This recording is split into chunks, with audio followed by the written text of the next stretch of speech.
Warahmatullahi wabarakatuh.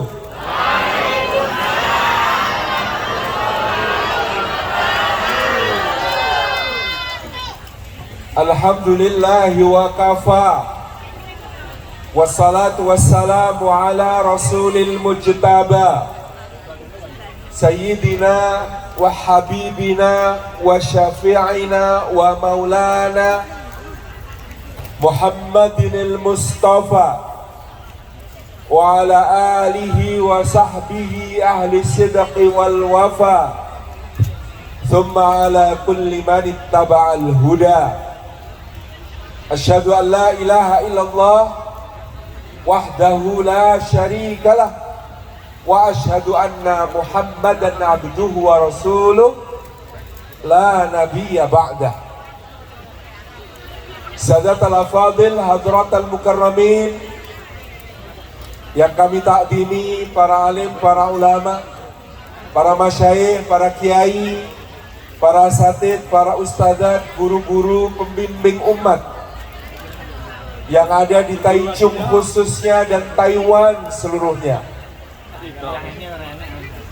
Yang kita hormati para sesepuh, bini sepuh masyarakat Indonesia di Taiwan, wabil khusus perwakilan dari KDI Taiwan beserta seluruh jajaran yang kami hormati, sahibul hajat, ketua terpilih IMIT. Biasanya dulu kalau saya waktu kecil kalau bilang saimit itu artinya sedikit, tapi hari ini Masya Allah saya menyaksikan saimit ternyata banyak. Alhamdulillah, Masya Allah, la quwata illa billah. Juga seluruh jajaran pengurus yang dimuliakan oleh Allah Subhanahu wa Ta'ala, Ketua Panitia Pelaksana Milad yang ke-25 tahun Ikatan Muslim Indonesia Taichung di Taiwan, beserta seluruh hadirin, hadirat, muslimin, muslimat, mukminin, mukminat, salihin, salihat, semuanya yang rawuh, yang tidak saya sebut satu persatu tanpa mengurangi rasa takdim dan hormat kepada panjenengan semua. Alhamdulillah hari ini saya bisa berada bersama rekan-rekan semuanya, mas-mas dan mbak-mbak, para pejuang yang berada di Taiwan ini.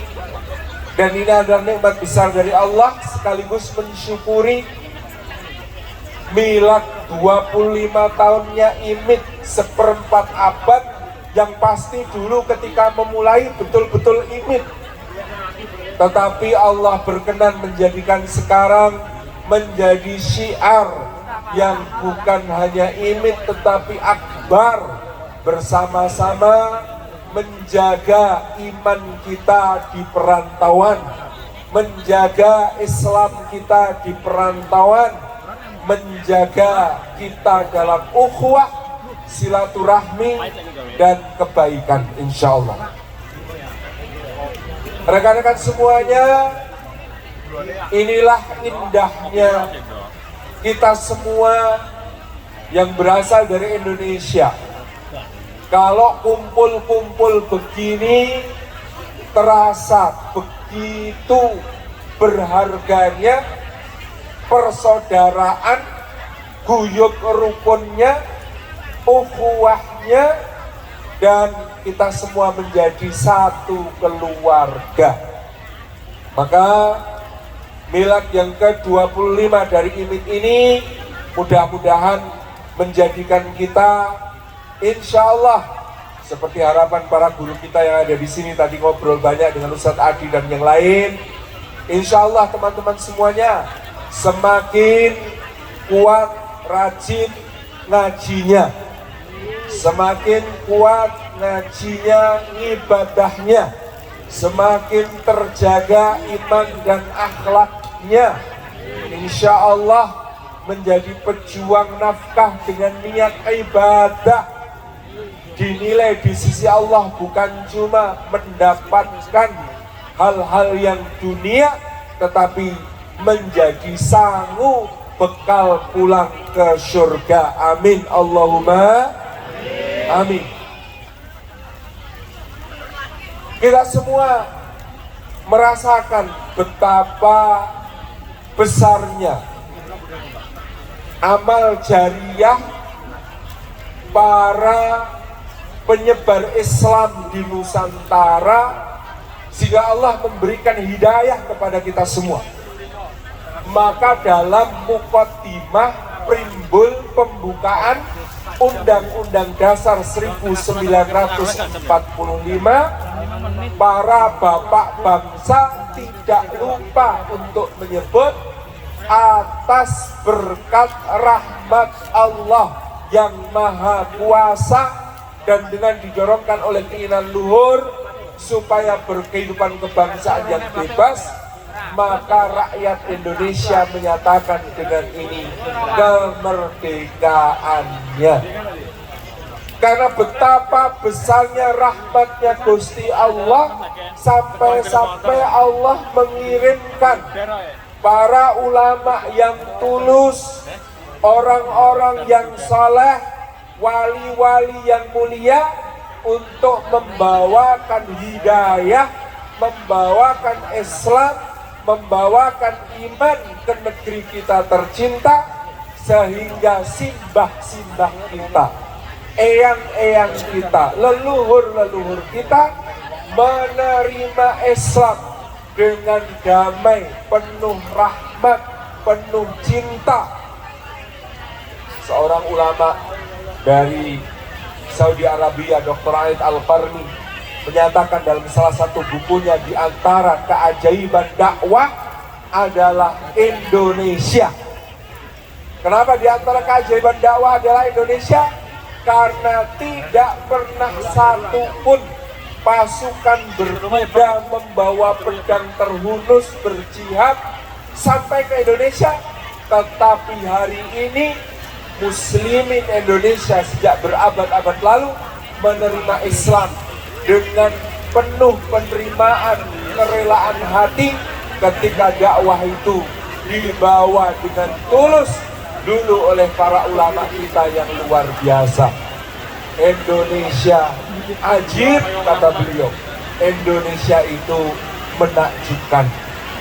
Alhamdulillah, diiringi Jawa hujan di milad ke-25, mudah-mudahan tanda pintu-pintu langit dibuka, doa-doa mustajabah, hajat-hajat panjenengan semuanya dikabulkan, seluruh dosa-dosa kita diampuni, sehingga semua cita-cita dikabulkan, sehingga semua urusan dimudahkan.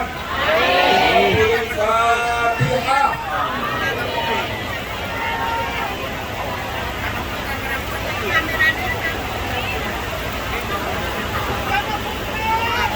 Dan mengalir di dalam diri kita semuanya harmoni yang telah dirancang oleh para ulama yang berdakwah itu, harmoni agama, harmoni budaya, guyub rukun kita menggambarkan itu, akhlak kita yang kemudian dikenal sebagai Muslimin Indonesia. Menggenapkan munajat kita, monggo hadroh siap, kita salawat dulu. Allahumma salli ala sayyidina Muhammadin bil qulubi wa dawaiha wa afiyati abdani wa shifaiha wa nuril absar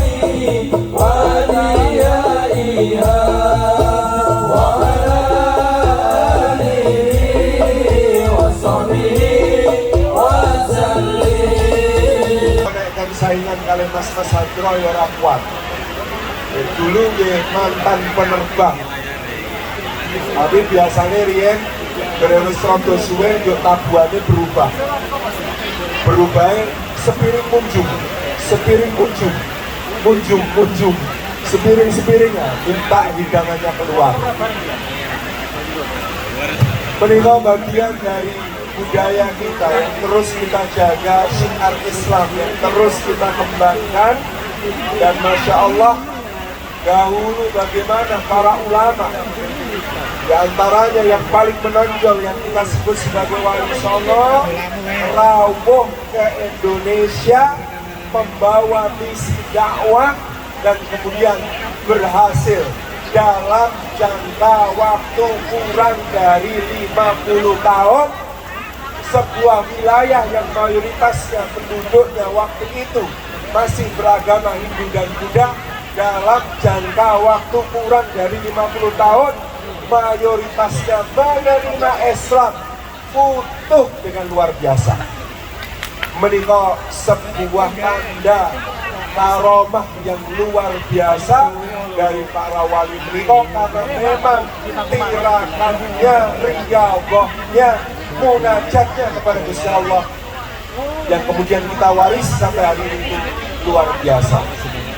Panjenengan menawi preso Maulana Malik Ibrahim ingkang sumare wonten Gresik. Ada yang dari Gresik? Oh, tanggane Gresik banyak ya.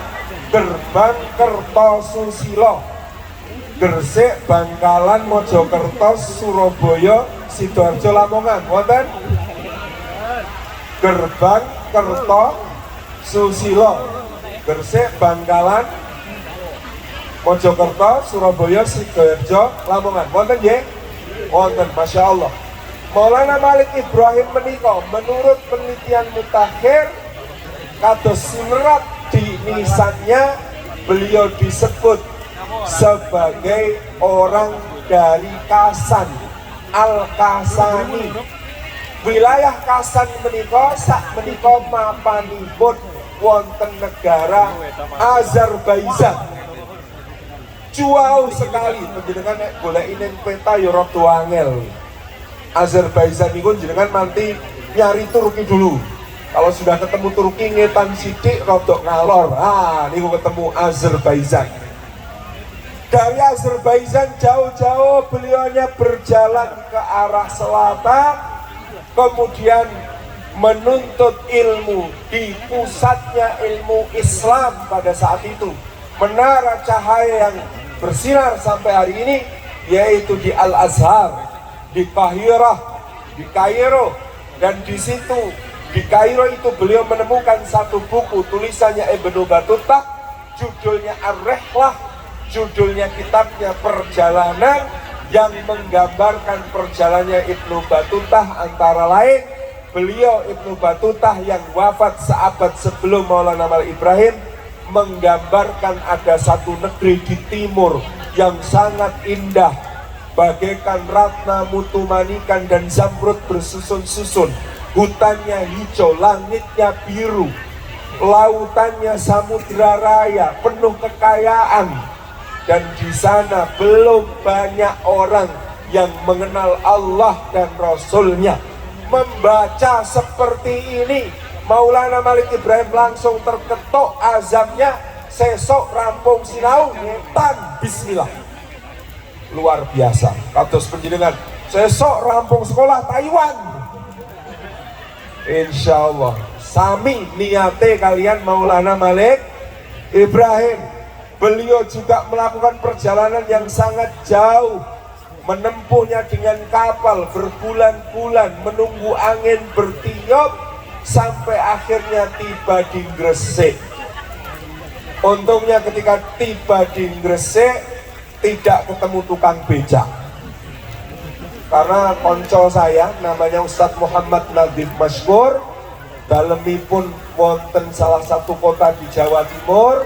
Satu saat nitih kereta api dari Jogja lalu turun. Ketika turun dari kereta api kemudian nawar becak, Pak, kauman riku lebih pinten, ke kauman situ berapa Pak? Jawab tukang becaknya 10.000 dek. Tahun 2004 10.000 dek. Lo mahal Pak.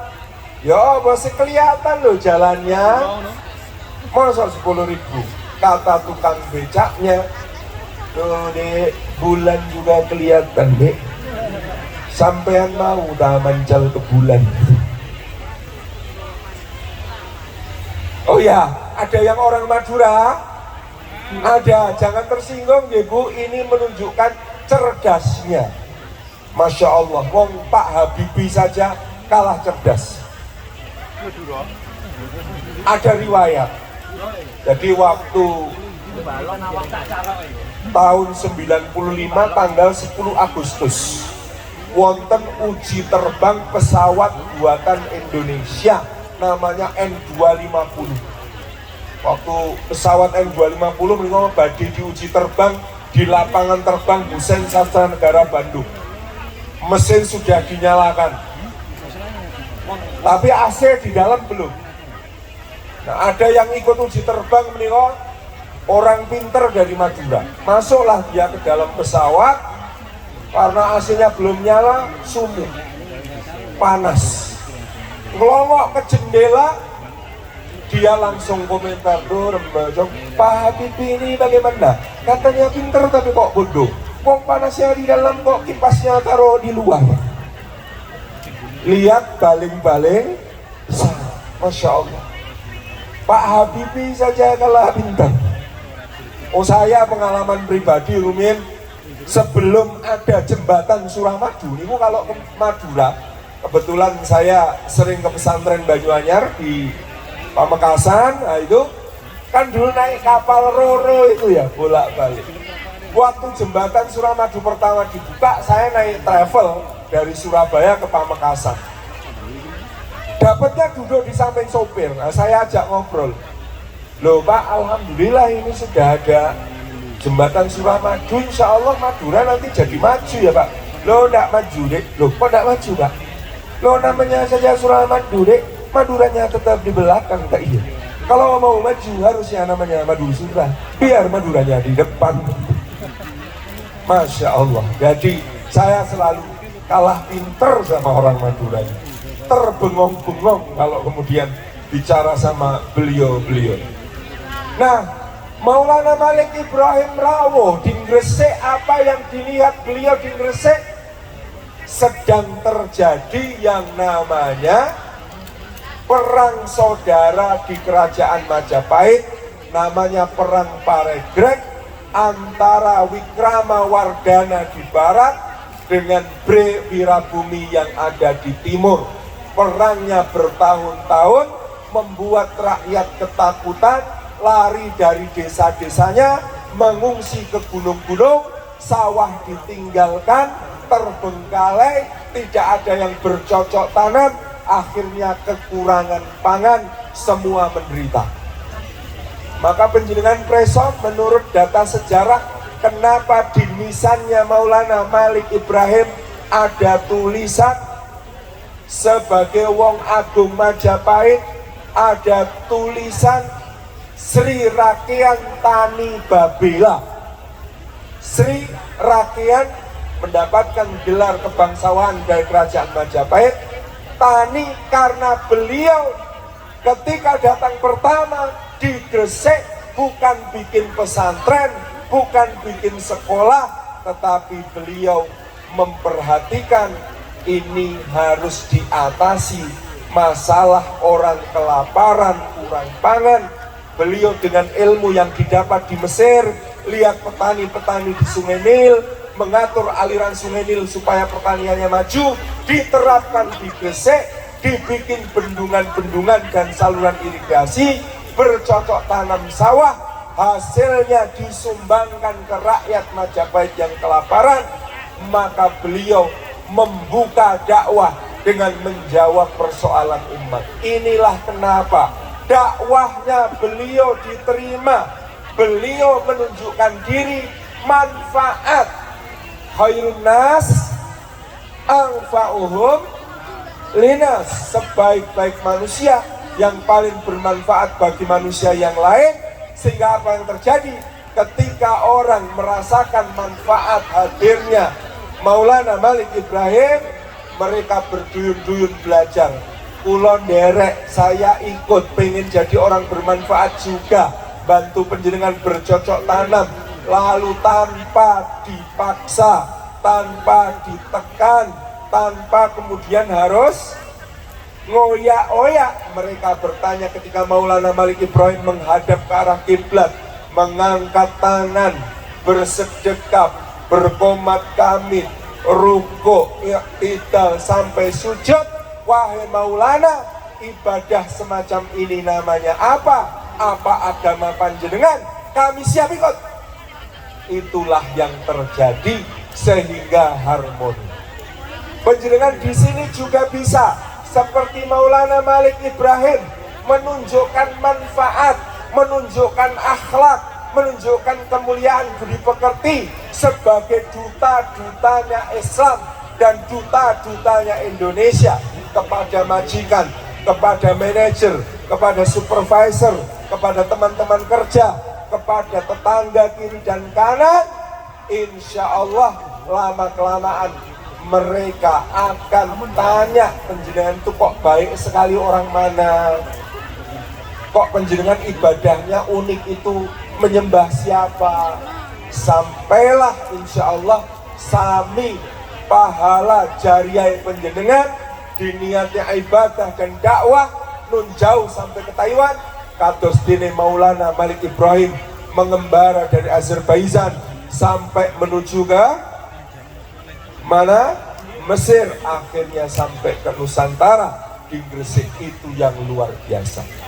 Bahkan dari hasil taninya itulah kemudian kita semakin mendapatkan bagaimana budaya dan agama bersanding.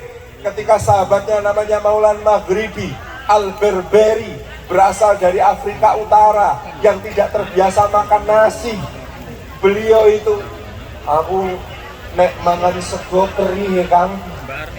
Jadi sama-sama ulama begitu nih. Aku nek mangan sego perih ya Kang. Biasanya roti. Waduh kene gak ono tepung Kang. Terus piye?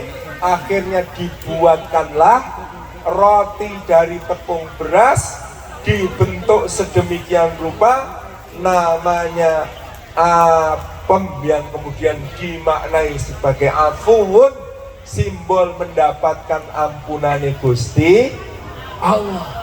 Masya Allah.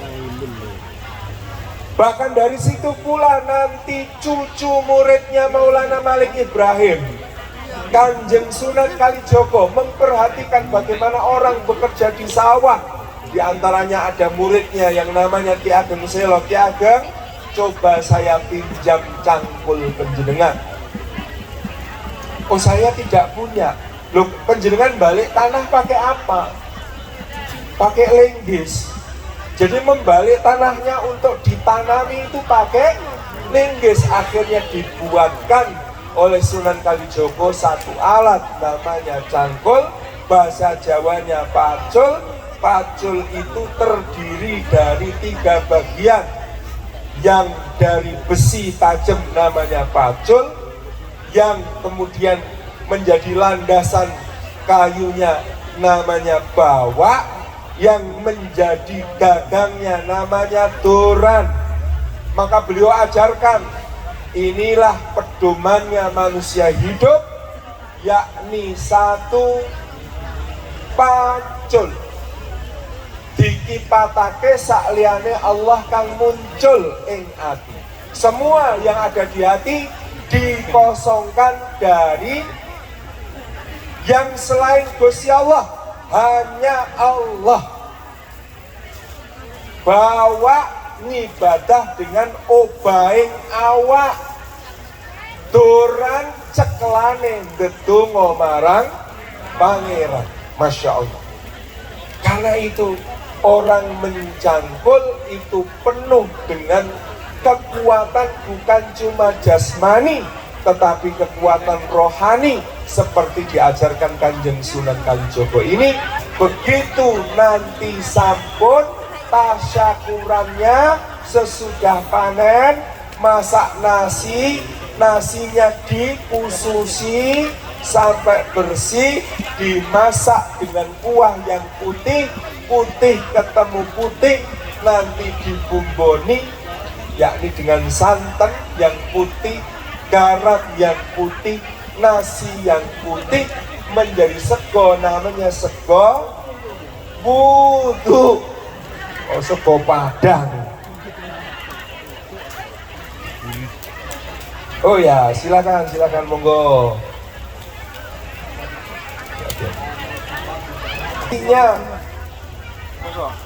Disebut nasi wudu. Wudu menika bersuci. Segone wudu.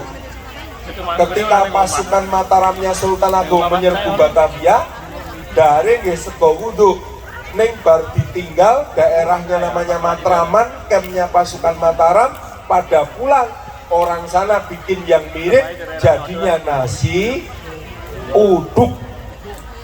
Adalah asli pakai soda, itu disebut sebagai sego wudu karena untuk bersuci.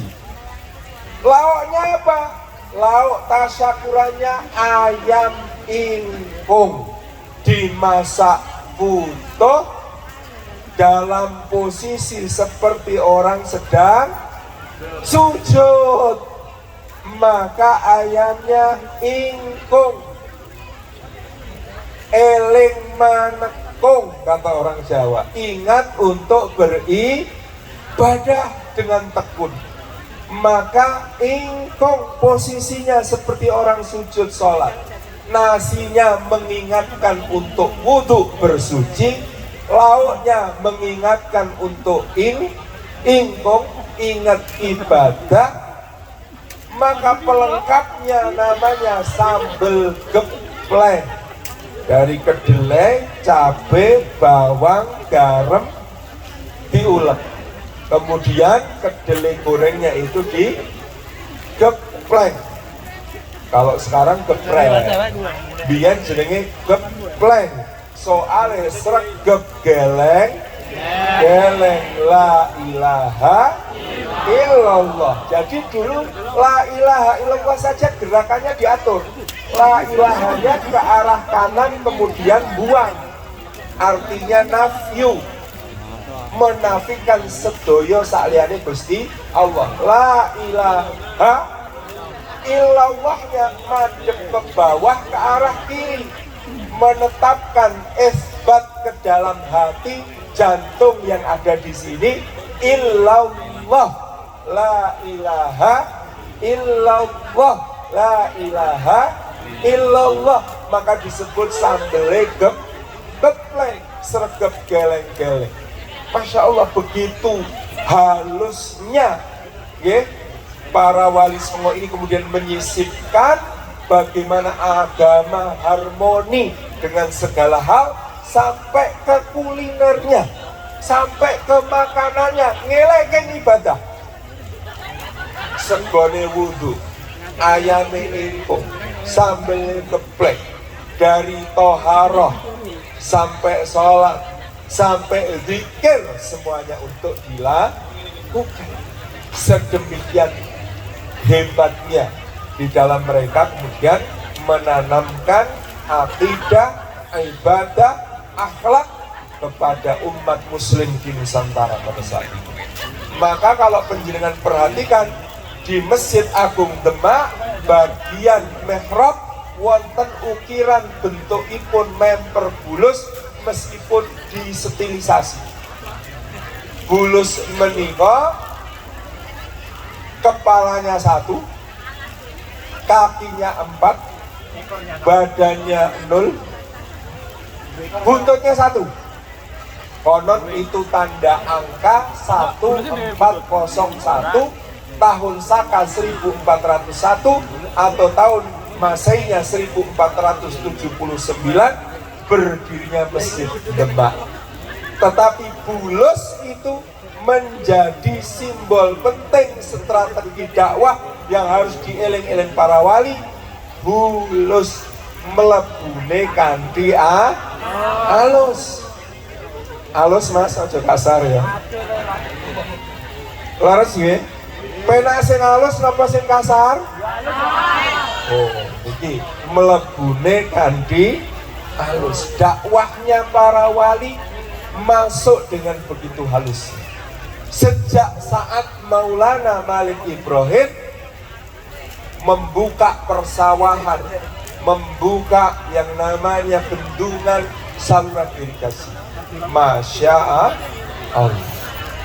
Wonten serat wali sana dikabarkan bahwasanya pada saat Maulana Malik Ibrahim menika berjuang, bekerja, berdakwah dengan cara yang luar biasa ini, waktu itu ada muhibah di pantai Tuban, muncul naga-naga raksasa dari kejauhan, tampak sangat mengerikan. Begitu mendekat, ternyata kapal-kapal gede, kapal-kapal besar itu dipimpin oleh Laksamana dinasti Ming yang namanya Cheng Ho.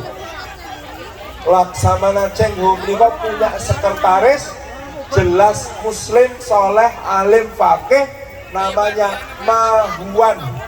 Dan catatan muhibahnya Laksamana Cheng Ho ada di dalam catatan hariannya Mahuan ini. Jadi kira-kira ini ada hubungannya kalau awak dewi saiki nang Taiwan. Masya Allah. Menika Mahuan mencatat datang seorang ulama yang ini diperkirakan dalam Maulana Malik Ibrahim meminta bantuan agar laskarnya, pasukannya Laksamana Cheng Ho membantu beliau menambah sawah-sawah untuk mendukung pemulihan ekonomi kerajaan Majapahit. Terus janjane yo rodok diutang. Ternyata kita punya utang kepada saudara-saudara kakak pertama, kakek, yakni bahwasanya dalam dakwah menika ada bantuan dari sekretarisnya Laksamana Cheng Ho yang namanya Mahuan kepada Maulana Malik Ibrahim ketika berdakwah membuka sawah-sawah baru di Nusantara kita, di Pulau Jawa itu. Nah, ini tentu menjadi catatan penting bagi kita, apalagi memang kita ini kepada mereka saudara tua dalam segala hal. Oh, saudara tua wong nyatane sing Islam ya dhisik kono. Di Guangzhou ada petilasannya Maqamu Sa'ad bin Abi Waqqas. Menika petilasannya Sayyidina Sa'ad bin Abi Waqqas yang berarti sahabatipun Kanjeng Nabi sejak abad pertama sampun dumugi Tiongkok. Jadi memang benar-benar menika panjenengan sedang meneruskan balas budi yang tertunda di dalam berdakwah. Ketika dahulu Wali Songo ternyata ada support dari Mahuan yang merupakan sekretarisnya Laksamana Cheng Ho. Ini yang juga sangat luar biasa. Ini teman-teman mayoritas dari mana? Ponorogo?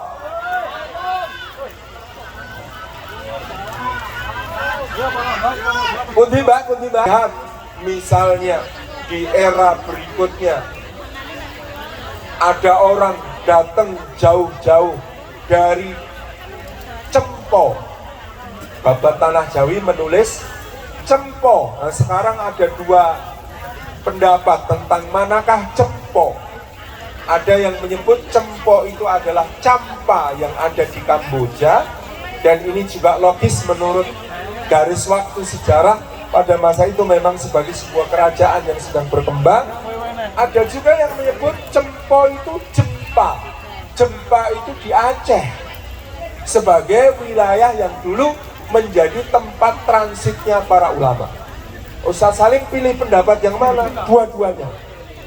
Karena orang ini yang namanya Maulana Ahmad Rahmatullah beserta adiknya Maulana Ali Murtadha beserta adiknya lagi namanya Maulana Ishaq, 3 orang putra dari Maulana Ibrahim As-Samarqandi yang berasal dari Samarkand, Uzbekistan. Masya Allah, tebih sangat. Penjenengan punya temen yang orang Uzbekistan di sini? Ada? Masya Allah. Oh, di Jakarta malah ada. Itu kemudian menuju ke Majapahit.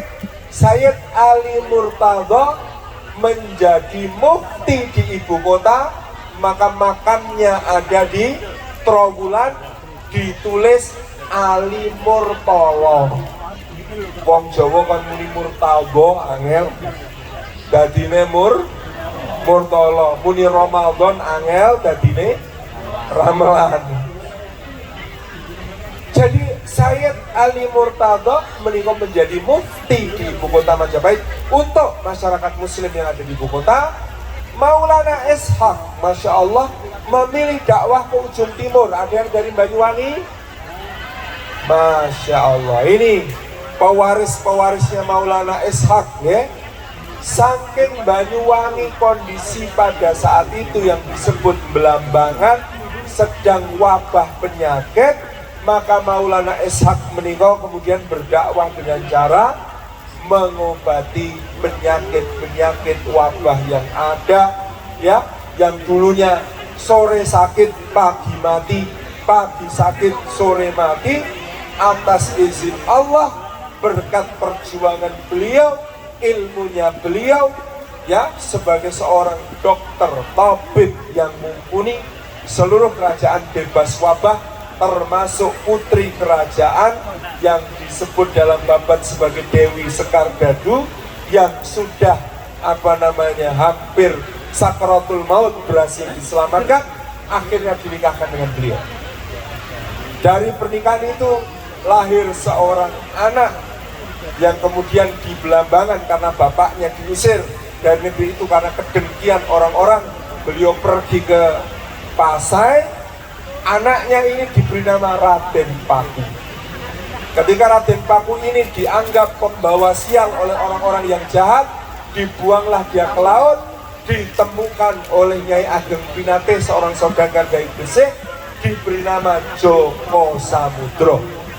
Joko Samudro dibesarkan Nyai Ageng Pinate, dewasanya dikirim belajar ke Ampel, di mana Pak D-nya yang namanya Maulana Ahmad Rahmatullah sudah membuat sebuah sekolah yang disebut sebagai Sekolah Perguruan Ampel Denta, yang di situ atas izin Raja Majapahit mengajarkan ilmu tata negara dan juga ilmu keislaman. Begitu lihat Maulana Ahmad Rahmatullah melihat Joko Samudro ini, kok koyo adikku, rupane persis.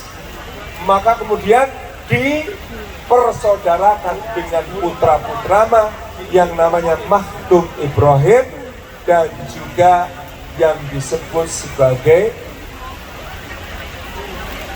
sinten Sunan Derajat ya? Makhdum Qasim. Makhdum itu basa Arab saking Raden. Makhdum Ibrahim wa Makhdum Qasim. Raden Ibrahim nanti menjadi Sunan Bonang, Raden Qasim nanti menjadi Sunan Derajat.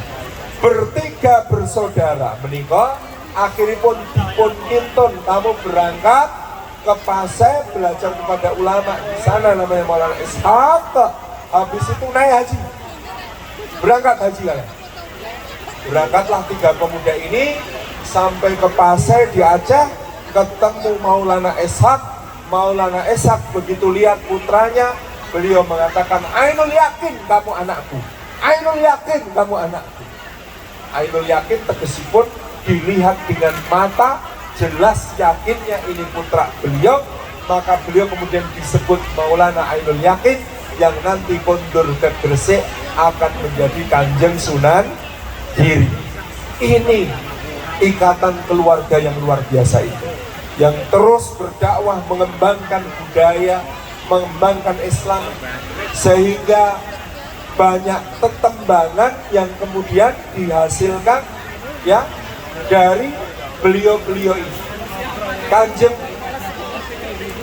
Maulana Makhdum Ibrahim meninggal, yang kemudian membuat sebuah tembang yang sangat merasuk di hati kita, diterjemahkan dari syair yang ditulis Imam Yahya bin Mu'ad Ar-Razi. Judulnya Syifaul Qalbi, neng Jawa dadi tombo hati. Mas, saya nyuwun tombo hati versi jenengan Mas, aku melu. Ini menunjukkan bagaimana kita diajari oleh beliau untuk melakukan tasfiyatun nafas sekaligus tarbiyatun nafas, nambani ati. Panjenengan neng kene atine loro, kangen ngomah, terasa kering, terasa hampa, terasa sakit, terasa rindu, terasa sulit, terasa hampir putus asa, terasa semuanya. Maka ingat syairnya tombo di 1, 2, 3.